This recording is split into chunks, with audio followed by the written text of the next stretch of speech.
Olá pessoal, é um prazer estar aqui hoje com vocês para falar um pouquinho sobre esse tema tão importante, né? Transtorno do espectro autista. Ah, Gostaria de começar falando um pouco sobre, trazendo uma introdução para vocês, para incentivar a gente a pensar de uma forma um pouco diferente sobre o que é o transtorno do espectro autista. E eu pergunto a vocês, o que seria do mundo se todos nós tivéssemos cérebros iguais? Se todos pensássemos da mesma forma, né? Se nós olhássemos para as coisas que ocorrem à nossa volta de uma forma semelhante, né? O quanto a gente iria perder em formas diferentes de olhar, em formas diversas de interpretar um problema, uma situação ocorrida nas nossas vidas, né? E na vida no mundo como um todo. Uh, Onde é que estariam as novas ideias, as invenções, a tecnologia, né? Onde é que iriam se encontrar é, essas chances de inovação, né? Essas chances de olhar para diferentes problemas com ângulos e com olhares diferentes? E por que eu falo disso para vocês? Eu digo isso porque o transtorno do espectro autista, né, como o próprio nome diz, não é uma doença, é um transtorno, né? É uma forma diferente de cérebro, de padrão cerebral, uma forma, as pessoas que estão no espectro autista têm uma forma diferente de olhar o mundo, né? E esse laço aqui, ele representa uma das representações do transtorno do espectro autista, né? E ele é feito de peças de quebra-cabeça que representam de alguma forma o mistério e a complexidade desse transtorno, né? E ele é um símbolo mundial da consciência em relação ao autismo. Gostaria que vocês vissem agora um vídeo, né, que eu acho ele muito interessante e depois a gente vai poder discutir um pouquinho sobre o que esse vídeo representa para vocês.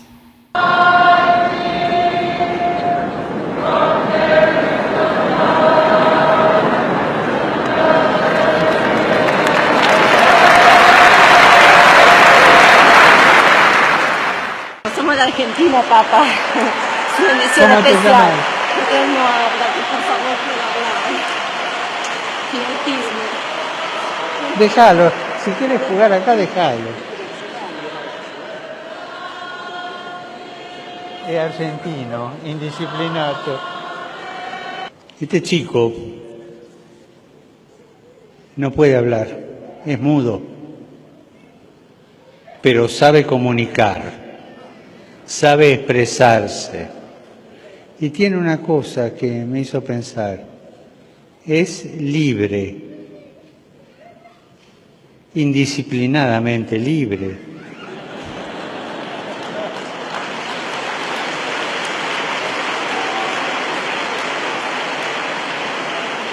Pero es libre. Y me hizo pensar a mí, ¿yo soy también libre así delante de Dios? Cuando Jesús dice que tenemos que hacernos como niños, nos dice que tenemos que tener la libertad que tiene un niño delante de su padre. No sé, creo que nos predicó a todos este chico. Y pidamos la gracia de que pueda hablar.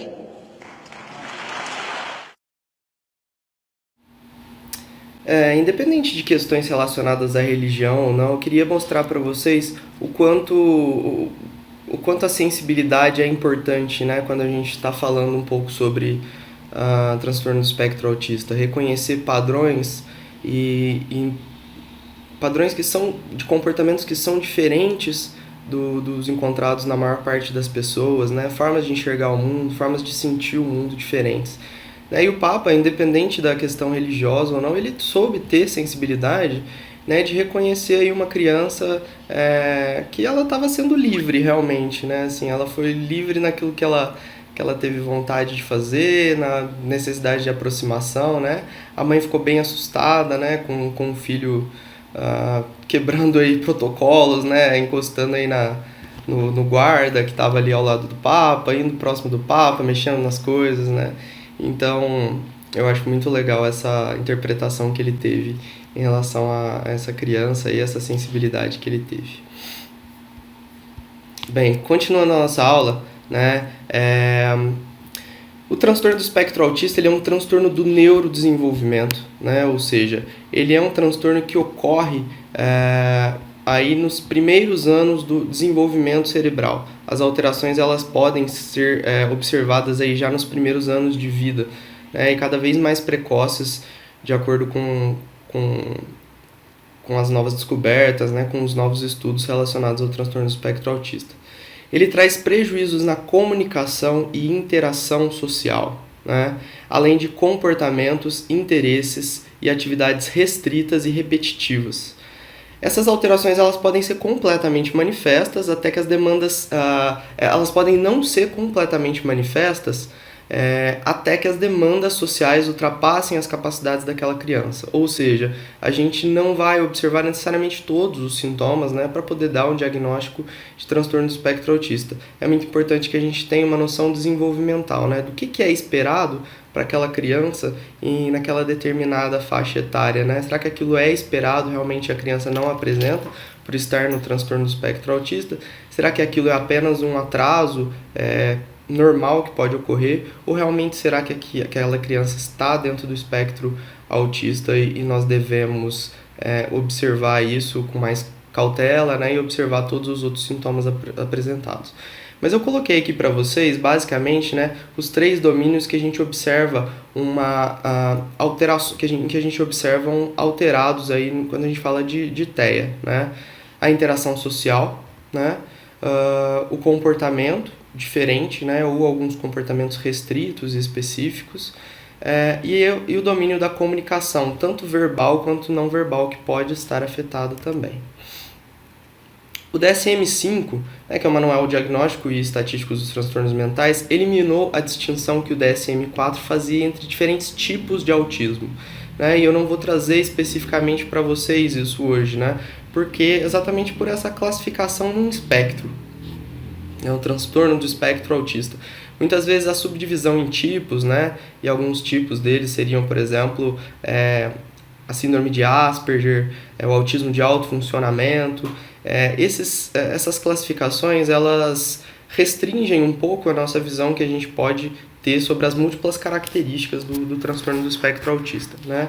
Embora ainda sejam utilizadas essas classificações quando a gente quer dar alguma ênfase a algum tipo específico de característica, né? Hoje na classificação do TEA a gente não vê mais essas características, né?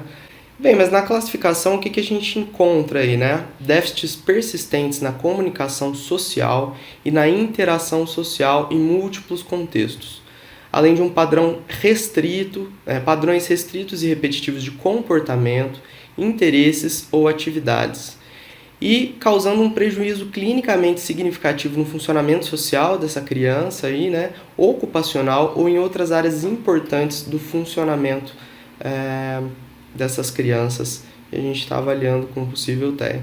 Os sintomas eles devem estar precocemente durante o desenvolvimento da criança, né? Por isso que a gente chama de um transtorno do neurodesenvolvimento. E as alterações elas não são mais explicadas, não são melhor explicadas por uma deficiência intelectual ou outro atraso global do desenvolvimento. A gente vai ver um pouco sobre isso em relação na hora que formos falar sobre o diagnóstico diferencial. Falando sobre a prevalência, né? Alguns estudos têm mostrado uma prevalência de TEA de 1 para cada 160 pessoas, sendo que a gente observa aí mais ou menos uma média de 4 meninos afetados para cada menina afetada.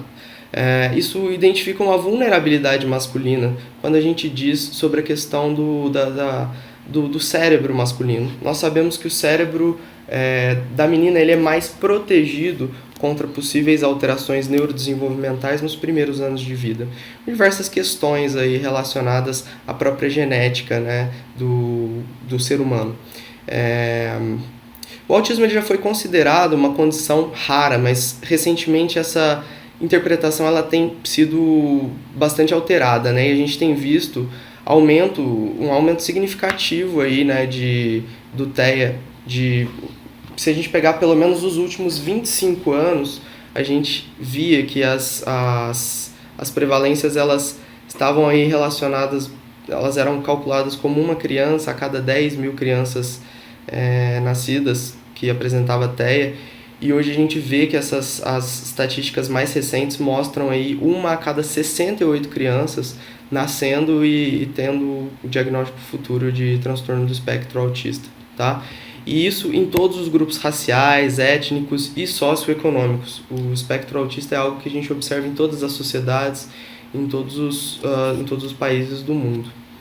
Vários estudos na Ásia, Europa e América do Norte mostram aí atualmente mais ou menos uma prevalência de 1%, né, dos nascidos com TEA, que vão desenvolver TEA ao longo da vida.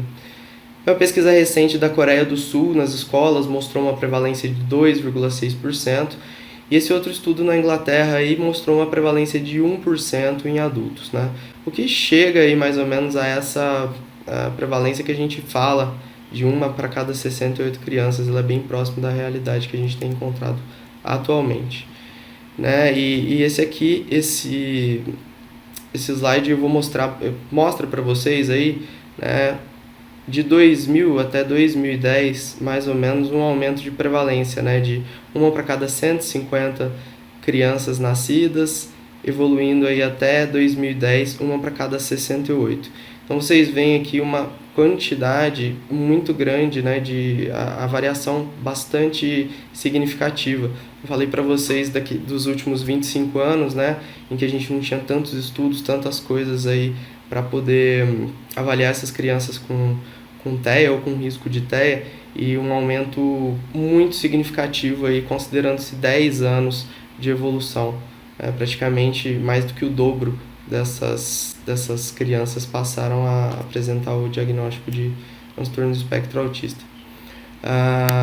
Muitos estudos, principalmente fora dos Estados Unidos, mostram uma prevalência aí variando de 0,7 em 10 mil a 72,6 a cada 10 mil crianças avaliadas.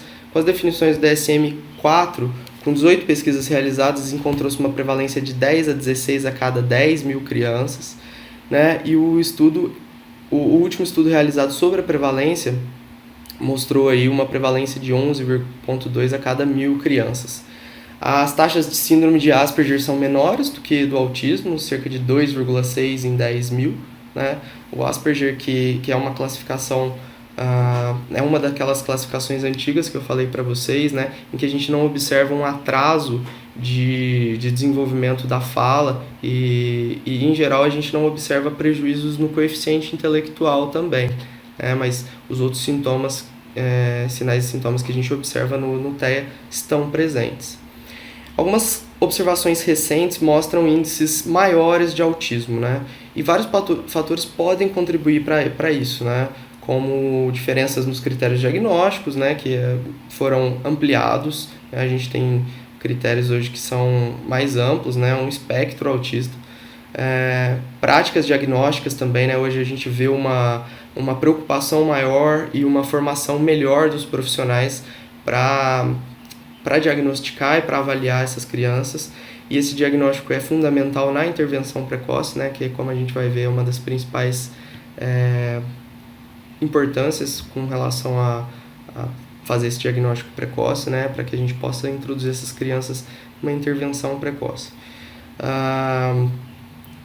E outras questões também que a gente vai ver, né, relacionadas ao fator um dos fatores de risco para a TEA é a idade materna e paterna mais avançada. E como a gente vê, né, que as mulheres estão hoje no mercado de trabalho também, né, as pessoas têm estudado mais, têm demorado mais a ter filhos, isso pode ser um fator de risco também para o aumento dessa prevalência que a gente tem observado. Com relação à etiologia do TEA, né, como eu disse para vocês, não se trata de uma doença, né, mas a gente já observa algumas alterações em eletroencefalograma e distúrbios epiléticos que são observados em até 20% a 25% dos indivíduos com TEA, né. Essas alterações mostram aí para a gente que existem fatores neurobiológicos envolvidos aí no espectro autista, né. Vários estudos mostram um conjunto diversificado de sistemas neurais afetado, né? Algumas autópsias mostraram várias anormalidades, particularmente no sistema límbico dessas crianças. E exames de ressonância magnética funcional mostram dificuldades no julgamento social e afetivo e anormalidades no processamento de estímulos faciais, né? Uma dificuldade no entendimento, na compreensão e no próprio processamento cerebral dos estímulos diferentes faciais a que essas crianças são expostas. Estudos de ressonância magnética estrutural mostram também um aumento geral do tamanho do cérebro, principalmente nos primeiros anos de vida. A gente observa um tamanho maior desse cérebro dessas crianças. E algumas alterações no desenvolvimento da substância branca, né? Ela não se desenvolve da mesma forma do que a gente observa no cérebro dos controles, né? Daqueles casos em que não existe espectro autista. E a gente observa também, alguns estudos mostram a elevação dos níveis periféricos de serotonina. Sugere-se um papel para a dopamina, né, na hiperatividade, nas estereotipias apresentadas, e principalmente pelo fato de uma melhora de alguns desses sintomas com o uso dos antipsicóticos, né, que reduz a concentração de dopamina na fenda sináptica e até a expressão de alguns receptores de dopamina, né? Muito aventada, muito levantada anteriormente, né? E até hoje algumas pessoas desinformadas falam sobre isso, né? A hipótese das vacinas como sendo algumas das causadoras no TEA não foi comprovada em nenhum estudo, né? O estudo que levantou essa hipótese ficou muito famoso no mundo. Ele foi comprovadamente... Esse estudo ele não é mais utilizado hoje na prática clínica, inclusive o responsável pelo estudo ele foi processado diversas vezes, né, porque foi um estudo mal conduzido, e um estudo que trouxe muita repercussão aí, né, nas próprias políticas vacinais ao redor do mundo. As pessoas começaram a se questionar sobre o uso de vacina ou não, né, mas hoje a gente sabe sobre a importância e sobre a segurança das vacinas e do fato também de não existir relação delas com o desenvolvimento do transtorno do espectro autista, né. O estudo ele falava um pouco também sobre o mercúrio, que era utilizado como conservante em algumas dessas vacinas, né? Em um caso específico da vacina MMR, e esse mercúrio não é mais utilizado não é mais utilizado nessas vacinas, né, como conservante, mas também não houve nenhuma relação aí entre o uso de vacinas e o aumento do número de pessoas que desenvolvem transtornos do espectro autista. A gente sabe sobre algumas diferenças no padrão desenvolvimental, né, o padrão do desenvolvimento do cérebro dessas crianças. E a gente vê aí nos 2 primeiros anos de vida um crescimento excessivo do cérebro e posteriormente há claras diferenças na estrutura do circuito da empatia, observado aí em amígdala, córtex pré-frontal, junção temporoparietal, córtex órbito frontal e cíngulo anterior. Então, assim, essas estruturas aí que são relacionadas, né, com o circuito da empatia, né, como nós dissemos, elas têm um desenvolvimento completamente diferente em crianças com espectro autista. E isso vai trazer boa parte da relação com sintomas que a gente vai observar também na prática clínica, né?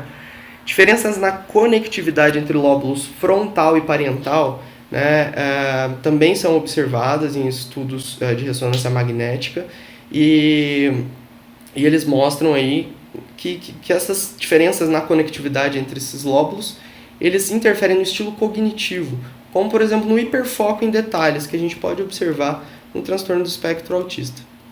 A gente sabe hoje que o fator genético é um dos principais fatores relacionados aí com a gênese do espectro autista, né? A gente sabe que existe uma concordância elevada de autismo entre irmãos e maior ainda quando eles são gêmeos idênticos. Quando um dos filhos é afetado pelo TEA, a taxa de recorrência de TEA observada chega a ser mais ou menos 18% se a gente considerar os diagnósticos atuais, né? E essas taxas elas são muito maiores se um gêmeo for afetado e o outro for idêntico, por exemplo. Alguns fatores de risco observados são idade paterna e materna avançada, principalmente idades maiores do que 35 anos de idade. A gente sabe que existe um aumento da chance de desenvolvimento, de nascimento de uma criança com espectro autista. A gente sabe também sobre o espaçamento curto entre uma gestação e outra, o nascimento de prematuros extremos, que também é um fator de risco, né, para a ocorrência de transtorno do espectro autista. Outras alterações aí que podem ocorrer durante o nascimento, como hipóxia, né, algumas outras causas que geram sofrimento fetal durante o nascimento, são fatores de risco também para aumento do risco de nascimento de crianças com transtorno do espectro autista. Altas taxas de transtornos de aprendizagem e linguagem, baixo desempenho social e risco aumentado para transtornos de humor e ansiedade têm sido notados em membros da família, né? Então, quando a gente tem esse risco aumentado aí na família, também a gente observa um risco maior de nascimento de crianças com TEA. Trata-se de uma doença de transmissão poligênica, tá? E várias pesquisas tentando identificar o gene responsável pelo autismo, tá? Elas foram inconclusivas. Não existe um gene específico, é uma doença poligênica, né? Um transtorno poligênico. E as pesquisas na área têm evoluído muito com implicações na prática clínica, genotipagem, etc. Então a gente tem visto aí nas pesquisas contribuição hereditária de vários genes, né? Vários genes envolvidos presentes aí, principalmente cromossomos 2, 3, 4, 7, 10, 15, 16, 17 e 22. A expressão do fenótipo ela dependeria de múltiplos genes, né?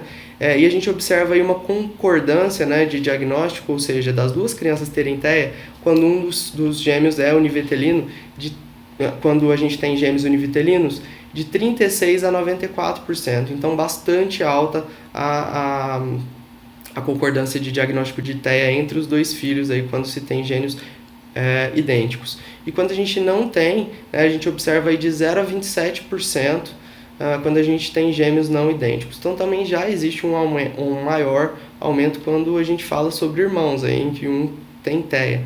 E a hereditariedade ela atinge 90% desses casos. Então é muito comum da gente observar a presença de alguma pessoa afetada pelo transtorno do espectro autista na família dessa criança. O autismo é 50 a 200 vezes mais prevalente em irmãos de autistas do que na população geral. Mais uma vez aí para reforçar a questão genética, né, gente? Existem alguns estudos mostrando também a associação de fatores ambientais com a gênese do TEA. Associações entre diferentes fatores ambientais que contribuem para a deficiência de vitamina D e o risco aumentado de autismo também têm sido propostas. Estudos de base populacional na Escandinávia descobriram que o uso de suplementos de ácido fólico no pré-natal foi associado com menor risco de TEA, ou seja, um baixo ácido fólico aí pode ser um fator de risco para TEA. E a utilização materna de valproato durante a gravidez foi associado com um risco significativamente aumentado também de TEA na prole. Então aí, gente, a importância extrema das mães fazerem um acompanhamento, né, o acompanhamento do pré-natal com um médico, né, especializado nisso, né, e para poder reduzir a chance para redução do risco de TEA e de outras doenças também que podem ser o risco identificado durante o acompanhamento no pré-natal. Então, alguns fatores de risco aí para TEA. Um irmão com TEA, história familiar de transtornos mentais, especialmente aí o TEA, né? Se a gente tem TEA na família, existe um risco aumentado, mas não só dele, mas de outros transtornos mentais também. Idade materna a partir de 40 anos, idade paterna a partir de 40 anos, peso ao nascimento inferior a 2.500 gramas, né?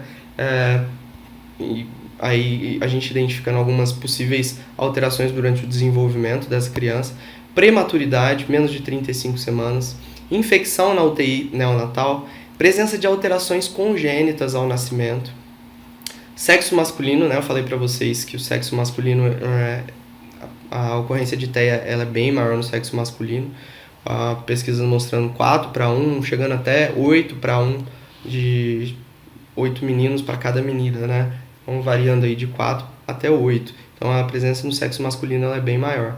ameaça de abortamento em menos de 20 semanas, que demonstram aí algumas alterações prováveis durante o desenvolvimento dessa criança, né, intrauterino.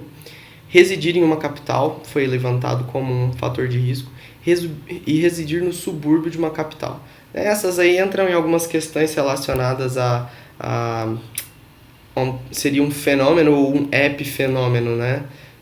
Eu vejo mais como um epifenômeno, porque a questão de residir no subúrbio de uma capital, em geral, traz alguns fatores de risco, né? Como a mãe ter um menor acesso à qualidade de um serviço de pré-natal, de não ser acompanhada como deveria, de não ter a suplementação de ácido fólico, por exemplo, de não ter uma boa estrutura familiar para auxiliá-la durante esse processo gestacional, né? Então tem várias questões aí envolvidas que a gente não pode, às vezes, simplesmente caracterizar como sendo uma verdade, né? Mas uma possível verdade que altera outras questões aí.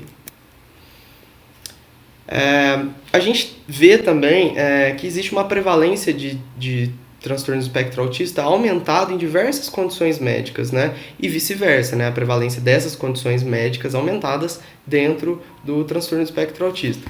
Por exemplo, deficiência intelectual é encontrada em 8 a 27,9% dessas crianças.